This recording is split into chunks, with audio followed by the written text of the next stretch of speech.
lanjutkan pembahasan LibreOffice Calc-nya. Sekarang saya mau berbagi pengalaman dengan Anda tentang bagaimana menggunakan rumus ya dan juga fungsi-fungsi sederhana pada LibreOffice Calc yang pada dasarnya tidak jauh berbeda dengan Microsoft Excel. Tapi kita coba supaya ada pembanding cara penggunaannya. Saya buka kembali ya latihan LibreOffice Calc dari materi yang sebelumnya. Kebetulan sebelumnya kita sudah membuat latihan untuk mulai mengetikkan laporan data penjualan di pembahasan sebelumnya yang kebetulan dipakai untuk pembahasan format karakter, format number, kemudian alignment, dan cell appearance. Nah, sekarang saya coba lanjutkan untuk contoh bagaimana menempatkan rumus pada LibreOffice Calc. Saya ambil contoh misal saja, saya bermaksud menghitung nilai penjualan. Saya ketikkan di sini nilai penjualan. Nah, agar formatnya sama dengan format harga satuan, kita paling mudah menggunakan fasilitas clone. Jadi Anda sorot area yang mau Anda clone, kemudian Anda pilih ini, clone formatting. Ya, clone formatting, klik, kemudian Anda tempatkan di sini. Maka akan tersalin formatnya persis sama dengan sumber format yang tadi dari harga satuan. Sehingga Anda tidak usah menformat satu persatu lagi. Ya, nah untuk menghitung nilai penjualan di sini Anda hampir sama dengan Microsoft Excel. Pengetikan rumus pada LibreOffice Calc itu diawali dengan sama dengan. Anda boleh ketikkan angkanya, ambil contoh 15 dikalikan dengan 350.000 seperti ini, enter, hasilnya diperoleh 5.250.000. Atau ya saya hapus del, Anda mengetikkannya memakai alamat sel dari tempat posisi angka berada. Jadi sama dengan D7 boleh diketikkan, boleh diambil dengan cara diklik. Kemudian di sini D7 ini dikalikan dengan harga satuan. Anda klik E7, enter, hasilnya sama. Nah, kelebihannya kalau Anda menggunakan alamat sel D7 kali E7, kalau data jumlah unitnya mengalami perubahan, atau harga satuannya mengalami perubahan, otomatis nilai penjualannya akan menyesuaikan. Anda klik enter, hasilnya diperoleh. Nah, untuk menyalin ke bawah, banyak cara. Anda bisa menggunakan perintah copy, ya. Anda bisa menggunakan perintah copy, kemudian Anda tempatkan di bawahnya, kemudian Anda paste, ya. Anda paste, maka tersalin seperti ini. Copy paste. Atau bisa juga, ya, saya undo, Anda dengan cara menarik fill handle-nya. Arahkan ke titik hitam di bawah rumus, ya, sampai keluar tanda plus 4 arah, seperti ini, tanda plus, tarik ke bawah. Hasilnya sama. Ini hampir persis sama dengan Microsoft Excel. Itu contoh bagaimana menulis rumus sederhana yang sifatnya relatif. Pengertian relatif di sini untuk rumus ini adalah bahwa D7 kali E7 kalau disalin ke bawah, artinya ke baris yang lebih besar, secara relatif karena di-copy ke bawah ke baris yang lebih besar, maka secara relatif barisnya akan menyesuaikan dari D7 turun ke D8, D9, D10, D11, D12. Ya juga yang E7 jadi E8, E9, E10, E11, E12. Tapi kalau rumus ini disalin ke kanan, ke kolom yang lebih besar, maka yang bertambah bukan barisnya, tapi kolomnya dari D jadi E, yang E jadi F. Tentunya akan menjadi salah ya kalau disalin ke kanan. Oke, berikutnya saya coba clone lagi. Saya pilih di sini clone formatting, saya tempatkan di sini. Saya mau menghitung diskon. Misalkan sini, diskon. Diskon saya berikan 15%. Saya ketikkan 15%. Enter. Ya, diskon 15%. Nah, saya ingin menghitung diskon 15%. Nah, untuk menghitung diskon 15% berarti Anda sama dengan, ya, Anda boleh nilai penjualan di sini, F7, dikalikan dengan 15%-nya boleh diketikkan 15% seperti ini, enter, ya. Kemudian Anda salin ke bawah, ya, seperti ini, ya. Nah, hasilnya betul, ya, hasilnya betul. Ya, kalau Anda tulis seperti itu, F7 kali 15%. Cuma kelemahannya kalau diketikkan persentasenya 15%, kalau nanti persentasenya berubah, Anda harus mengganti rumusnya. Nah, agar fleksibel, maka penulisan rumus ini, ya, penulisan rumus ini sebaiknya menggunakan alamat sel dari persentase diskonnya. Berarti sama dengan, boleh diskon dulu, boleh nilai penjualan dulu di sini, dikalikan dengan sel yang 15% ini, G6. Permasalahannya adalah, karena rumus ini mau disalin ke bawah, ke baris yang lebih besar, F7 harus betul berubah menjadi F8, F9, F10, F11. Berarti biarkan relatif ya selnya. Tapi yang G6 ini tidak boleh ikut turun menjadi G7, G8, G9. Dia harus tetap terkunci di kolom G baris 6. Nah, untuk mengabsolutkannya agar tetap terkunci di kolom G baris 6, Anda boleh menggunakan secara manual string di sini $G atau string 6 seperti ini. Oke, enter, hasilnya akan diperoleh. Jadi tertulisnya adalah sama dengan F7 yang relatif dikalikan dengan G6 absolut. Enter, kemudian Anda salin ke bawah. Nah, untuk mengabsolutkan sel ya yang dari relatif menjadi absolut mutlak, selain boleh diketikkan memakai lambang string G, string 6 ya, Anda juga boleh dengan cara menekan tombol F4. Kalau F4 ditekan satu kali, tombol fungsi 4-nya, maka otomatis dari G6 menjadi G6 absolut, string G, string 6. Tapi kalau F4 lagi menjadi semi absolut pada kolom, F4 lagi semi absolut pada barisnya. Jadi nanti akan berubah dari G6, string G, string 6 menjadi string G6, kemudian nanti berubah lagi menjadi G, string 6, dan kembali lagi relatif G6, seperti itu. Ya. Nah, itu contoh bagaimana menulis rumus menggunakan alamat sel, relatif, dan absolut. Ya, berikutnya berarti saya ingin membuat rumus untuk menghitung nilai dibayar di sini. Nilai dibayar. Ya, nilai dibayar tentunya adalah nilai penjualan dikurangi diskon. Saya salin dari sini saja. Formatnya kita clone.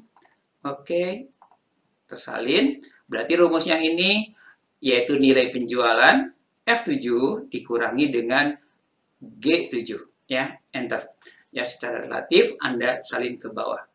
Oke, nah ini kalau keluar gambar hashtag berderet, ini artinya lebar kolom kurang, Anda tinggal klik 2 kali. Ya, nah ini contoh bagaimana Anda membuat rumus menggunakan alamat sel relatif dan alamat sel absolut. Ya, berikutnya kita coba mengenal bagaimana menggunakan fungsi. Mulai dengan fungsi sederhana. Saya ambil contoh misalkan saja di bawah sini ingin menghitung jumlah. Saya ketikkan jumlah seperti ini. Kemudian juga saya ingin menghitung rata-rata. Kemudian saya juga ingin menghitung nilai tertinggi. Kemudian juga ingin menghitung nilai terendah. Terendah, misalkan saja seperti ini. Ya, oke. Nah, untuk menghitung ini saya beri bingkai dulu supaya terlihat rapi. Ya, Anda gunakan cell appearance, kemudian atau boleh dari sini. Saya gunakan ini biar seluruh saya. Kemudian saya beri bingkai luar seperti ini. Oke. Ya. Nah, yang mau saya hitung adalah total atau jumlah nilai penjualannya, diskon dan nilai dibayarnya. Rata-rata nilai penjualan, diskon dan nilai dibayar, nilai tertinggi dan nilai terendah. Berarti area ini saya beri bingkai juga. Oke, seperti ini. Nah, untuk menghitung jumlah ya, Anda sama dengan di Microsoft Excel. Anda gunakan sama dengan sum seperti ini, kurung buka. Jadi boleh penggunaan fungsi pada LibreOffice Calc hampir sama dengan Microsoft Excel. Anda tinggal tulis fungsinya untuk menjumlahkan sama dengan sum atau summary dalam kurung, tentukan range-nya seperti ini. Tentukan range-nya, artinya saya bermaksud menjumlahkan range yang dimulai dari F7 sampai dengan F11, kurung tutup, enter. Ini loh total pendapatan nilai penjualannya, 73.690.000. Itu cara yang pertama. Cara yang kedua, penulisan fungsi, yaitu menggunakan insert, kemudian Anda pilih function, yang ini. Ctrl F2. Nanti keluar kotak dialog function wizard. Pada kotak dialog function wizard ini, Anda mau mencari fungsi apa? Ini fungsinya, kalau dipilih all itu banyak ya ke bawah. Banyak sekali. Ini karena kategorinya adalah all. Kalau Anda ingin menggunakan fungsi statistik, dia akan keluar fungsi statistik seperti ini. Ya, seperti ini. Kemudian kalau Anda mau menggunakan misalkan saja fungsi finansial, ya, fungsi finansial, maka di sini akan keluar fungsi finansial. Ya, jadi cukup banyak. Nah, karena saya ingin menggunakan fungsi sum, kalau tidak ada di sana Anda ketikkan sum, tuh keluar di sini berbagai fungsi yang terkait dengan sum. Anda pilih sum, maka di sini sintaknya akan keluar di sini sum. Nah, kalau sudah Anda pilih sum di sini, Anda klik 2 kali sum tersebut, dia masuk ke sini. Nah, setelah masuk ke sini, di sini sebenarnya di dalam penggunaan fungsi sum, Anda boleh fungsi sum dalam kurung C5, kemudian berikutnya koma D7, F10, G8, boleh. Kemudian digabung lagi koma dengan suatu range, boleh ya. Tetapi bisa juga hanya berupa range saja. Jadi sama dengan sum, tertulis formulanya di sini. Saya hanya mau pakai di sini range, berarti Anda pilih di sini string, artinya di collab, disembunyikan. Kemudian Anda sorot range-nya seluas ini. Kalau sudah buka kembali, berarti di sini fungsi sum F7 sampai dengan F11. Kalau sudah Anda klik OK, hasilnya sama. Itu dengan menggunakan tadi insert, kemudian Anda pilih function. Insert fungsi. Keluar hasilnya, dan di sini kelihatan nih hasilnya langsung. Ya, dengan struktur dan hasilnya langsung kelihatan. Itu cara yang kedua. Atau boleh juga Anda menggunakan function ini dari sini. Sama aja, Anda pilih function wizard, klik. Di sini kan sama ya, Anda tinggal ketikkan sum, ya, Anda ketikkan sum, kemudian sum-nya Anda klik 2 kali, dilanjutkan seperti tadi. Oke. Alternatif lagi, Anda juga dapat menggunakan di navigation pane, ini ada fx. Klik ini. Kemudian ini adalah fungsi yang terakhir digunakan. Ada sum, Anda pilih sum, langsung dia tanya, sama dengan sum, waktu diklik 2 kali, jumlah yang mau dijumlahkan yang mana? Anda tinggal sorot aja, kemudian enter. Hasilnya sama. Ya, itu menggunakan navigation pane yang ada di sebelah kanannya, yang ini. Ya, oke. Atau bisa juga Anda menggunakan ini, select function dari sini, Anda pilih sum. Seperti ini. Dia otomatis akan mengambil data angka yang ada di atasnya. Hanya angka yang diambil, berarti dari F11 sampai dengan F7. Kalau sudah enter, hasilnya sama.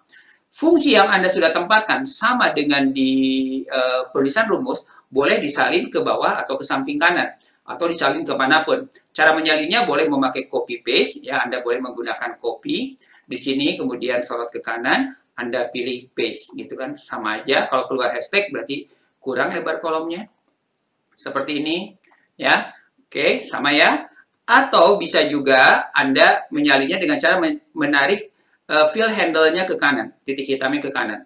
Tersalin juga, ini berarti lebar kolom kurang. Nah, kalau Anda perhatikan, kalau saya tampilkan rumusnya, ini ketika disalin ke kanan, artinya ke kolom yang lebih besar, maka yang asalnya kolom F menjadi G7, G11. Disalin ke kanan lagi, yang asalnya kolom G menjadi H7, H11. Artinya, di copy ke kanan, artinya ke kolom yang lebih besar. Itu untuk menjumlahkan. Ya, nah, sekarang bagaimana kalau saya bermaksud menghitung rata-rata? Menghitung rata-rata, Anda boleh menggunakan fx ini, boleh menggunakan fx ini. Ya, di sini ada average, Anda tinggal ambil, klik 2 kali. Dia tanya ya rata-rata dari rank mana? Anda sorot area seluas ini, enter. Kemudian menghitung nilai tertinggi, Anda gunakan fungsi max di sini. Anda sorot rank-nya seluas ini, enter. Mencari nilai terendah, Anda gunakan fungsi min, Anda sorot area seluas ini, enter. Selanjutnya, Anda boleh menyalinnya sekaligus 3 rumus, rata-rata, nilai tertinggi, dan nilai terendah. Anda sorot seluruhnya, ya, 3-3-nya, 3 rumus rata-rata, nilai tertinggi, dan nilai terendah, Anda salin ke kanan. Hasilnya juga akan diperoleh. Nah, ini cara menggunakan fungsi secara sederhana. Ya, jangan lupa Anda simpan dulu, save, karena kebetulan pada pembahasan materi sebelumnya sudah disimpan dengan nama contoh 1. Ciri di LibreOffice Calc, suatu file belum disimpan, ada tanda merah pada tombol save-nya nih. Ada tanda merah di sini. Kalau Anda save, maka tanda merahnya hilang, berarti sudah aman, sudah tersimpan dengan baik. Nah, kita lanjutkan sekarang bagaimana kalau saya ingin menggunakan fungsi logika if sederhana.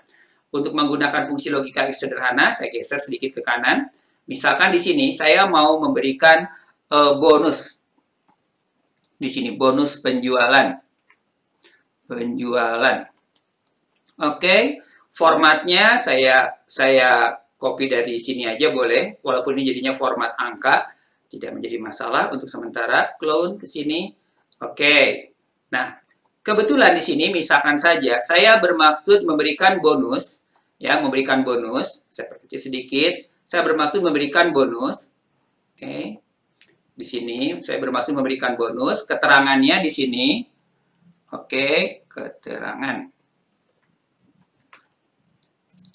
Bonus diberikan atau keterangannya di sini bila jumlah unit lebih besar sama dengan 10, maka akan mendapat bonus berupa payung cantik, misalkan saja. Payung cantik, ini hanya contoh. Oke, seperti ini.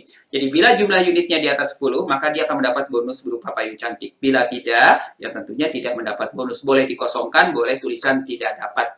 Nah, kalau Anda bermaksud menggunakan fungsi logika if pada LibreOffice Calc, pada dasarnya juga sama dengan di Microsoft Excel. Sederhananya, kalau di Microsoft Excel, tulisannya sama dengan if, artinya jika dalam kurung, kemudian syaratnya apa, kondisionalnya apa, kemudian koma, value if true, nilai jika benar, dan koma, value if false, nilai jika salah. Artinya, kalau ternyata kondisinya terpenuhi, maka dia akan mengerjakan value if true, perintah pertama.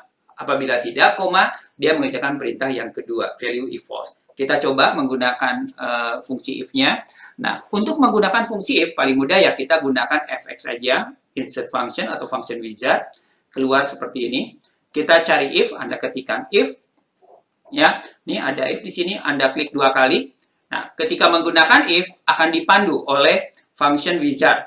Sama dengan if. Di sini yang pertama kondisionalnya adalah test, istilahnya di LibreOffice Calc test. Kemudian then value ini adalah value if true jika terpenuhi tesnya. Kemudian otherwise value adalah nilai yang dikerjakan atau rumus yang dikerjakan atau teks yang ditempatkan apabila tidak terpenuhi. Tesnya adalah jumlah unit, di sini saya sering dulu, jumlah unitnya yang ini, sel ini, lebih besar sama dengan 10. Saya buka lagi, di sini, jika jumlah unit di atas 10.